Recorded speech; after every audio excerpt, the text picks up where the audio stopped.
The apartment smells like carpet cleaner and someone else's cigarettes. You were standing in a one-bedroom on the third floor of a building where the hallway light flickers every 4 seconds and nobody has fixed it in long enough that the flicker has become the light. The property manager, a man named Gerald, is leaning against the kitchen counter with a clipboard he hasn't looked at once since you walked in. He already knows. He knew before you got here. You filled out the application online at a public library 2 days ago because your phone ran out of data and the form wouldn't load on the library Wi-Fi without refreshing 3 times. You listed your income as 0 because that's what it is. You listed your previous address as your cousin's apartment because technically that's where your mail goes, even though you haven't slept there in 2 weeks because her boyfriend moved in and the couch became unavailable without anyone saying it was unavailable. Gerald asks if you have a cosigner. You don't. He asks if you have first and last month's rent plus a security deposit, which for this unit comes to $2,700. You have $412 in a checking account you overdrafted twice last month. He asks if you have references from a previous landlord. You have never had a landlord because you have never had a lease because you have never had the money required to have a lease. Gerald doesn't say no. That's the thing nobody tells you about the bottom. They don't reject you, they just stop talking. He says he'll be in touch. He shakes your hand the way someone shakes a hand when they're already thinking about the next person in their calendar. You walk to the parking lot. You sit in a car you borrowed from a friend named Denise who doesn't know you're looking at apartments because you told her you were picking up a job application, which technically you did, on the way here at a gas station that may or may not be hiring. The flicker in the hallway follows you out. Not the light itself. The feeling of it, the rhythm of something broken that nobody considers worth repairing. You drive back to Denise's apartment, and you don't mention the carpet cleaner, or Gerald, or the $2,700. She asks if you got the job application. You say yes.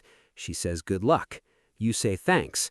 You sit on her couch, and you calculate how many shifts at the gas station, if they hire you, if they give you full-time hours, if you don't miss a single day, it would take to save $2,700. The answer is 14 weeks. You don't have 14 weeks. You have maybe 3 before the couch stops being available, even though nobody will say that either. You make $31,000 a year before taxes. You work at a medical billing office in a gray building near a highway overpass. Your title includes the word specialist, which sounds more important than the paycheck that comes with it.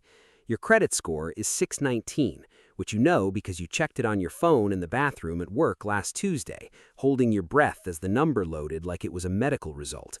619. Not good, not disqualifying, just low enough that every landlord will see it and make a face they think you can't read. The apartment is a studio in a neighborhood that's not dangerous but not comfortable either.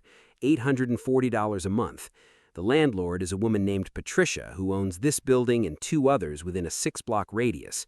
She meets you at the door in reading glasses and a fleece vest, holding a folder of paperwork that includes a credit authorization form, an employment verification request, and a personal reference sheet that asks for 3 contacts who are not family members. Patricia walks you through the unit in under 4 minutes. She points at things without lingering. Stove works, laundry in the basement, heat is included, electric is not, no pets.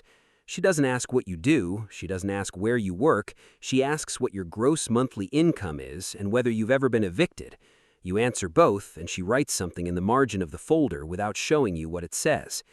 She tells you the deposit is 1.5 months' rent, $1,260 plus first month. Total move-in, $2,100. You have that, barely. It represents almost everything in your savings account, a number you've been building for 9 months, skipping things you wanted, saying no to a trip with friends, eating lunch you packed in containers that don't seal properly, so the rice is always dry by noon. $2,100 is not just money, it is 9 months of your life converted into the right to sleep somewhere that has your name on the mailbox. Patricia says she'll run the application and get back to you within 48 hours. It takes 5 days. When she calls, she approves you but adds a condition, an extra $200 deposit because of the credit score. She says it like she's doing you a favor. Maybe she is. The math doesn't feel like a favor. It feels like a surcharge for not having been richer sooner. You move in on a Saturday. You carry everything yourself because movers cost money and everything you own fits in 6 trips up 3 flights of stairs. By the last trip, your arms are shaking, and there's a woman on the 2nd floor watching you from her doorway with the specific, unblinking curiosity of someone who has already decided something about you based on the number of garbage bags you're using instead of boxes. You smile at her. She doesn't smile back. She closes her door. That night, you sit on the floor because your mattress is still in Denise's trunk and she doesn't get off work until 9. You look at the ceiling. The light doesn't flicker. It just stays on, steady, plain, yours. You think about Gerald's clipboard. You think about Patricia's 5 days she took to call. You think about the woman on the 2nd floor. None of them matter right now. The light is yours. The lease is yours. The dry rice and the 9 months were worth it. You'll remember this ceiling longer than any of them will remember your application.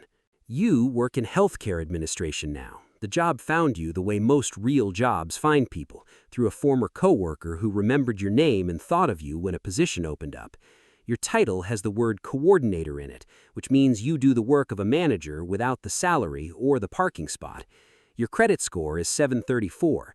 Your savings account has $11,000 in it, which felt like a fortune at 25, and now feels like a number that could disappear in a single bad month if the car breaks down and the dental work you've been postponing finally stops being optional. You are looking at a 1-bedroom in a neighborhood where the coffee shops have wood tables, and the grocery store sells $4 bread that people buy without checking the price first. You've started doing that too, not checking prices on small things. It happened gradually, the way most financial changes happen, not as a decision, but as an absence of a decision you used to make every time, and then one day stopped making. The landlord is a property management company. You never meet an actual person. You apply online through a portal that asks for pay stubs, a bank statement, 2 years of tax returns, and a reference letter from your current landlord, a man named Dennis, who wrote 3 sentences and signed it without reading what he wrote. The algorithm approves you in 11 hours. You receive an email with the subject line that says, "Congratulations," and a PDF attachment of a 14-page lease you're expected to sign electronically by Friday. You read all 14 pages because you read everything now. There's a clause about carpet cleaning on move-out estimated at $350, a clause about overnight guests exceeding 14 consecutive days, a clause that says the management company can enter your unit with 24 hours written notice for inspections. That last one strikes you as reasonable until the first time it actually happens, and a man you've never seen walks through your apartment on a Wednesday afternoon while you're at work and leaves a note on the counter that says, "Inspection complete," with a smiley face drawn in blue pen. You don't know how to feel about the smiley face. You keep the note for 3 days before throwing it away. You never mention it to anyone because there's nobody specific to mention it to. No Gerald, no Patricia, just the portal.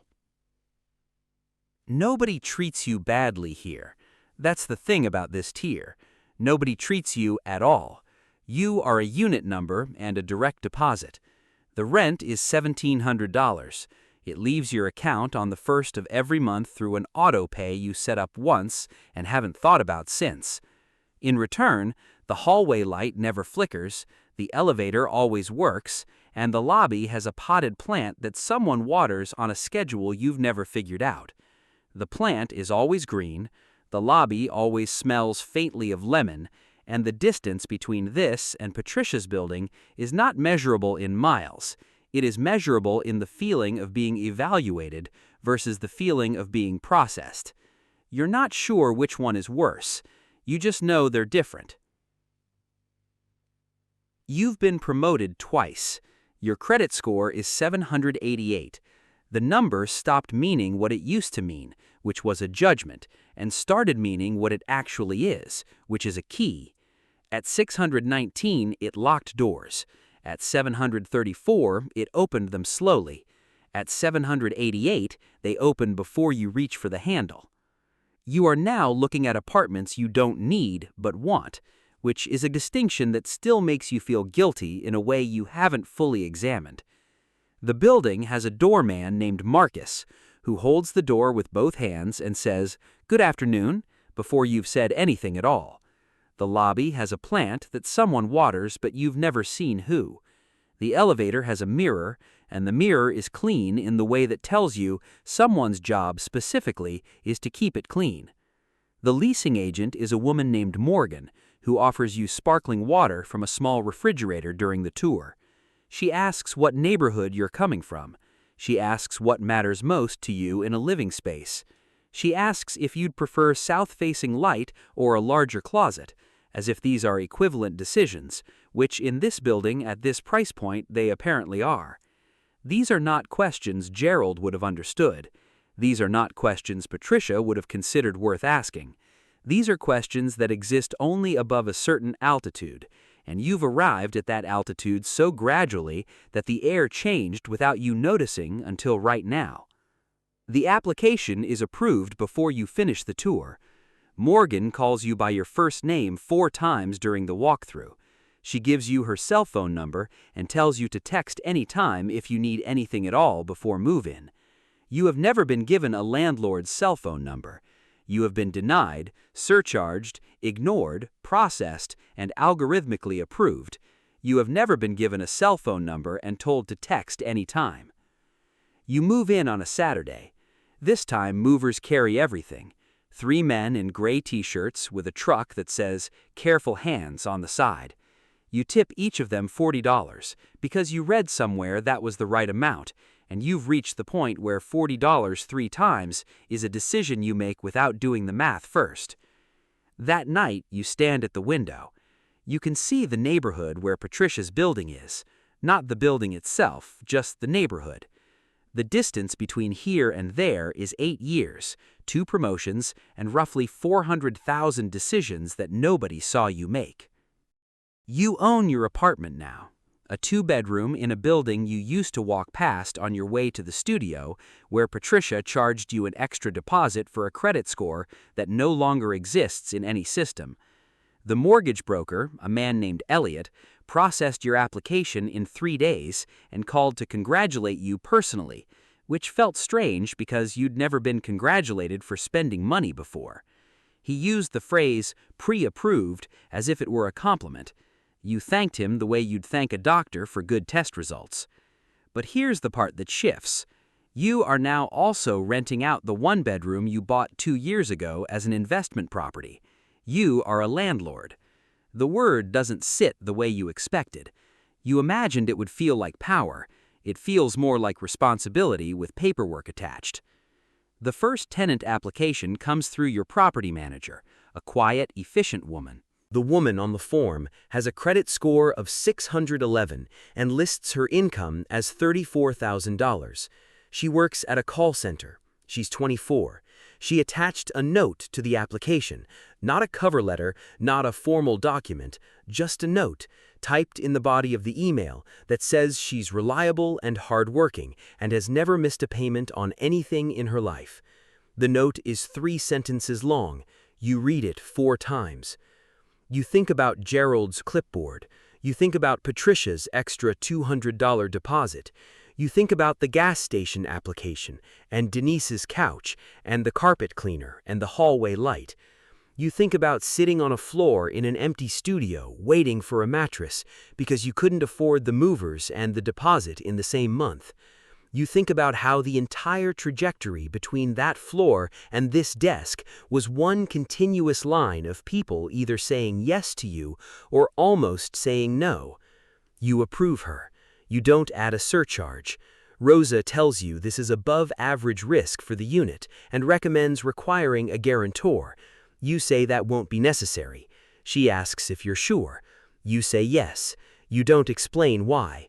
Some decisions are financial, and some decisions are the person you decided to become when you finally got to the other side of the counter. This one is the second kind. You own 4 units now, 3 residential, 1 commercial. The commercial tenant is a coffee shop run by a woman named Adrian who sources her own beans from a roaster in a different state and built her entire menu on a spreadsheet she keeps on her phone. She has been 3 days late on rent twice in the last 6 months. Your accountant, a careful man named Whitfield, flags it in the quarterly summary without commentary. A line item, a pattern, a note in the margin. You don't send a notice. You call Adrian yourself. She picks up on the 4th ring, slightly out of breath, the sound of an espresso machine hissing behind her. She tells you the espresso machine broke and the repair cost $4,200 and it set her back. She says she's not asking for anything. She just wants you to know the money is coming. You give her 10 extra days, not because it's good business, because you remember what 10 extra days would have meant when you were 22, and the deposit was $1,260, and 5 days of silence felt like 5 days of your life being held in someone else's folder. Nobody applies to rent from you anymore. They apply to Rosa, who screens, selects, and signs without your name appearing on any document the tenant ever sees. Your tenants pay rent to an LLC with 3 words that don't mean anything. They signed their lease in a building they found on a website that listed you as a management company, not a person. They don't know your name, your face, your credit score, or the fact that you once sat on a floor in an empty studio and waited for a mattress. You are to them exactly what Gerald was to you, except you don't lean on counters, and you've never once shaken a hand and meant nothing by it. The distance between you and your tenants is not indifference, it's architecture, layers of paper and process and professionalism that keep the personal out of the transactional. And the irony, the part that nobody puts in the highlight reel, is that you built the architecture specifically because the personal mattered too much. Because if you sat across from every applicant the way Gerald sat across from you, you'd approve every single one of them. And Rosa has told you more than once, with the patient directness of a woman who has seen landlords go broke on empathy, that approving every single one of them is not a business strategy. It is a memory dressed up as a policy. You own buildings now, not units, buildings. A portfolio manager named Victor runs the residential side. A commercial broker named Sylvie handles the leases for the retail and office spaces. You meet with each of them once a month in a conference room you rent by the hour in a shared office space because you've never felt the need to own an office for meetings that last 45 minutes. Whitfield still does the quarterly summaries. They arrive as spreadsheets in an email with no subject line because Whitfield does not believe in subject lines. You see occupancy percentages and average lease durations and cost per square foot and tenant turnover rates.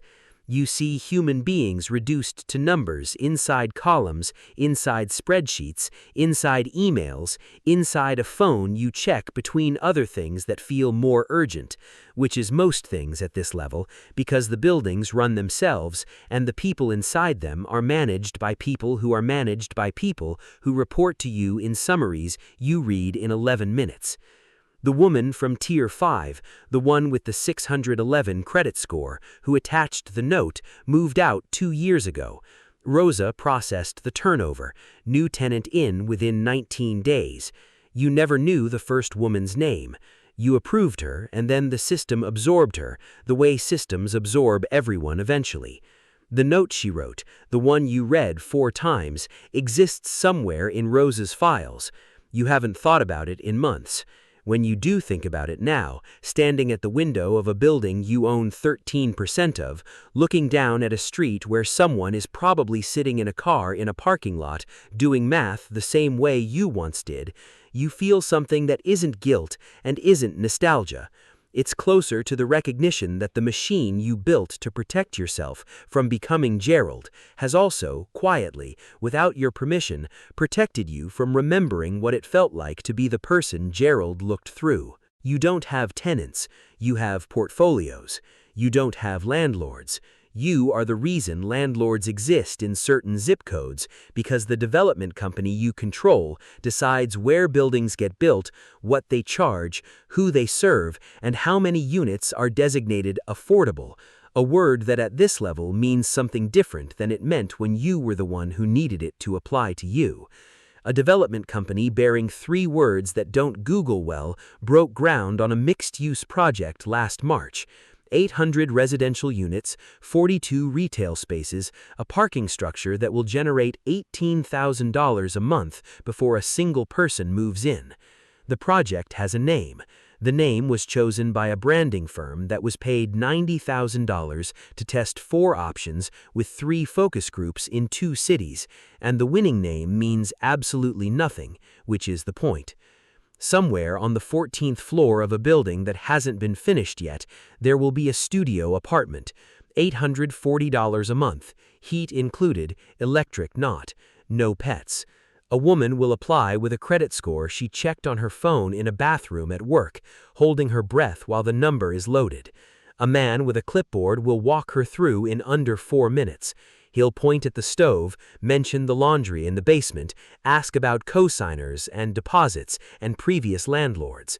She will sit in a car in the parking lot afterward and do the math. The hallway light will work because the building is new, but the math will feel the same. The silence from the leasing office will last the same 5 days. The deposit will take the same 9 months to save, and the note she considers attaching to her application, 3 sentences about being reliable and hard-working, will sit in the same drafts folder on the same phone while she decides whether it's worth saying out loud what she already knows about herself to someone who will probably never read it. She will not know that the building she's sitting outside of, the hallway light that hasn't flickered yet, the carpet that still smells like factory plastic, the lease she hasn't signed, the deposit she can't quite afford, all of it traces back through 17 layers of LLCs and holding companies and investment vehicles to a woman who sat in the same position 23 years earlier in a borrowed car with $412 in her checking account and a borrowed couch that was about to become unavailable. You don't run the building, you don't manage the tenants, you don't read the applications, but somewhere in the structure, buried in the operating guidelines of the property management company that manages the management company that manages the building, there is a policy that says no applicant will be charged a supplemental deposit solely based on credit score. The policy has no name attached to it. It was written into the operating agreement 6 years ago, and the people who enforce it have never once asked why it's there. You know why it's there. Patricia knows too, though you've never spoken to her and she has no idea the policy exists. It's there because some things that happened at the bottom don't stay at the bottom. They travel upward through every tier, through every lease, through every building, through every spreadsheet Whitfield sends without a subject line, until they arrive at a place where they can finally do something other than hurt. And this policy, these 2 sentences in an operating agreement nobody reads, is 23 years of remembering when it finally has enough money to become a rule instead of a wound.